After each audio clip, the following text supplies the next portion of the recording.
Hello again, I'm your host, Yona, and today we're going to be taking a look at one of the many SCP-001 proposals, specifically Dr. Locke's proposal, titled When Day Breaks. Before I get to the actual article though, I feel it's appropriate to explain why exactly there are so many proposals instead of one set SCP.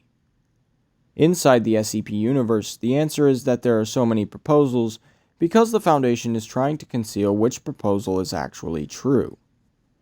Outside of the SCP universe, the reason is of course that being the first in anything is considered special, and the SCP Foundation is no different.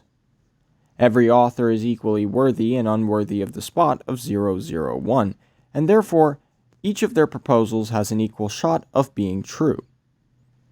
Today, we're going to be taking a look at Dr. S.D. Locke's proposal, because it's written in such a unique manner.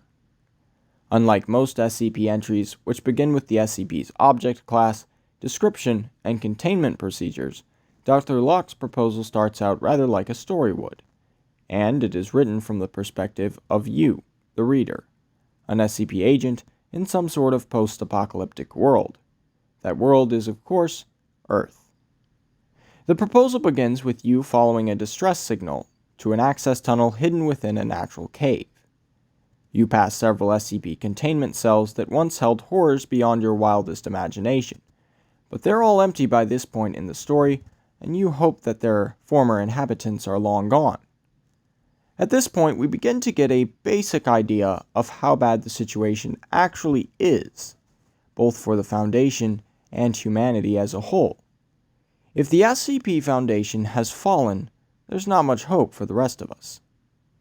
The story continues with you taking refuge in an office containing a computer terminal, which you proceed to turn on and use. It is also important to note that you are being followed by something large, and something that you apparently fear. The computer gives you access to SCP-001's file, and we learn that it is now the designation given to the Sun after an unknown event occurred, resulting in the deaths of over 6.5 billion people. This event altered the Sun in some way, causing its light to melt any living organisms, including plants, animals, and of course, humans.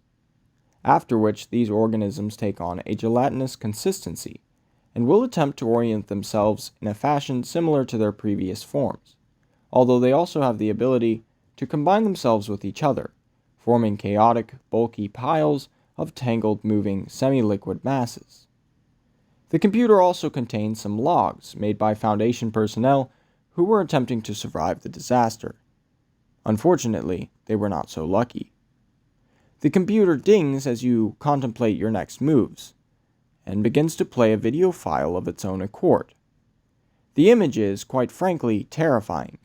It's a live feed looking down on you from behind, and you are not alone. The entry ends with you being dragged down the hallway by one of the gelatinous masses, perhaps even the aforementioned Foundation personnel, and in the end, you are cast into the light to join their ranks.